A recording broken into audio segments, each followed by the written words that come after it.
Hello and welcome students, আশা করি তোমরা সকলেই খুব ভালো আছো। জ্ঞানজ্যোতি কোচিং সেন্টারের পক্ষ থেকে তোমাদের সবাইকে আরও একবার স্বাগত।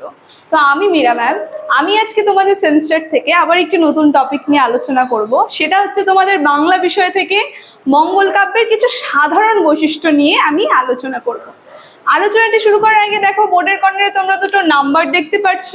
এটা হচ্ছে আমাদের জ্ঞানজ্যোতি কোচিং সেন্টারের অফিসিয়াল হেল্পলাইন নাম্বার।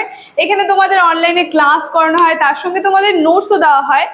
তো তোমরা যদি আমাদের সঙ্গে অনলাইন ক্লাসে যুক্ত হতে চাও এবং নোটস পেতে চাচ্ছ, তাহলে এই নাম্বার দুটির সঙ্গে সরাসরি যোগাযোগ করো। তাহলে বেশি কথা না বাড়িয়ে আমি আমার টপিকটি শুরু করছি। প্রথমেই বললাম আজকে আমি তোমাদের সঙ্গে যেটি নিয়ে আলোচনা করব সেটা হচ্ছে মঙ্গল কাব্যের কিছু সাধারণ বৈশিষ্ট্য নিয়ে আমি আলোচনা করব।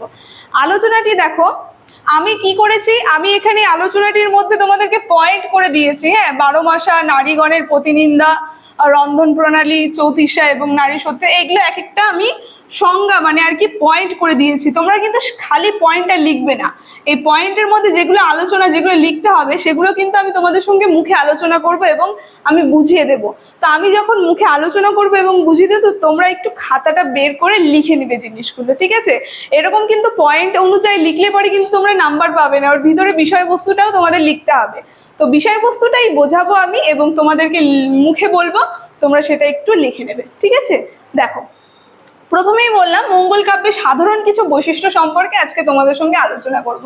তো এর আগের ভিডিওতে আমি মঙ্গল কাব্য কি এবং মঙ্গল কাব্য কি করে গঠন হয়েছিল এবং মঙ্গল কাব্য জিনিসটা কি সেটা সম্পর্কে কিন্তু আমি নিখুঁতভাবে আলোচনা করেছি। তো তাই আমি আজকে সেটা নিয়ে আলোচনা করব না, আজকে আমি ডাইরেক্ট বৈশিষ্ট্যতে চলে যাব।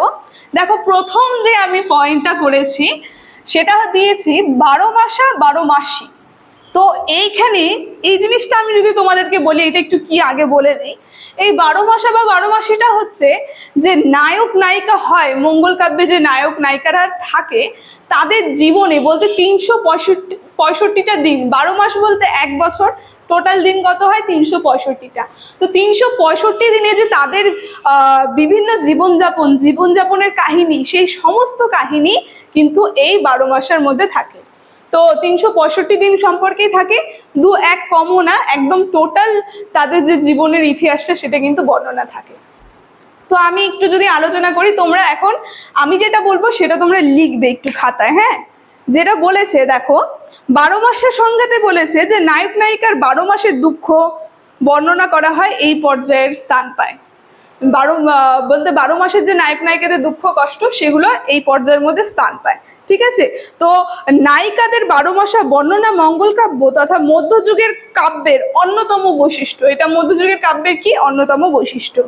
12 মাসের উৎস বাংলার প্রাচীন পালা গঠন এবং লোকগীতি, ঠিক আছে? 12 মাসের উৎস কি, 12 মাসের উৎসটা যদি আমরা জানতে যাই তাহলে কি হবে, যে প্রাচীন পালা বদল এবং লোকগীতি রয়েছে সেগুলো আমাদেরকে পাঠ করতে হবে।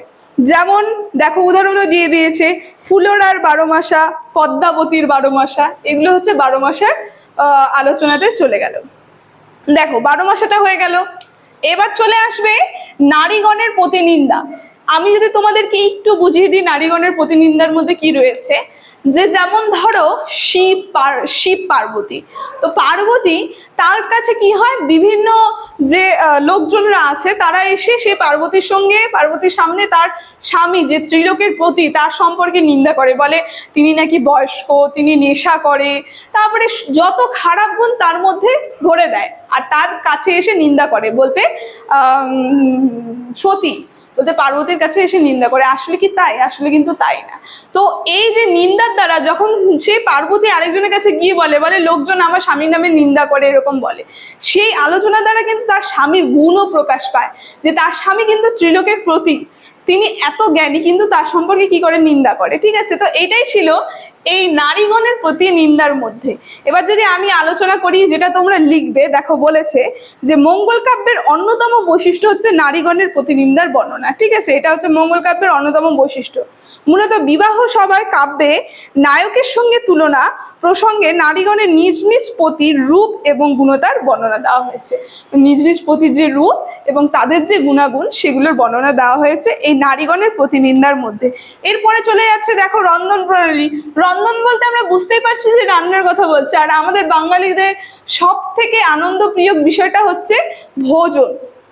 তো বিভিন্ন কি কি রান্না হয়েছিল এবং কি কি খাওয়া হতো, রান্না করা হতো, কি কি মানুষের পছন্দ ছিল, সেই সম্পর্কে কিন্তু এই রন্ধন প্রণালীতে আলোচনা করা হয়েছে। সংজ্ঞাটা যদি আমি তোমাদেরকে আরেকটু বলি, তোমরা যেটা লিখবে লেখো যে মঙ্গল কাব্যের একটি বাস্তবনিষ্ঠ দিক হলো এই রন্ধন প্রণালী, ঠিক আছে।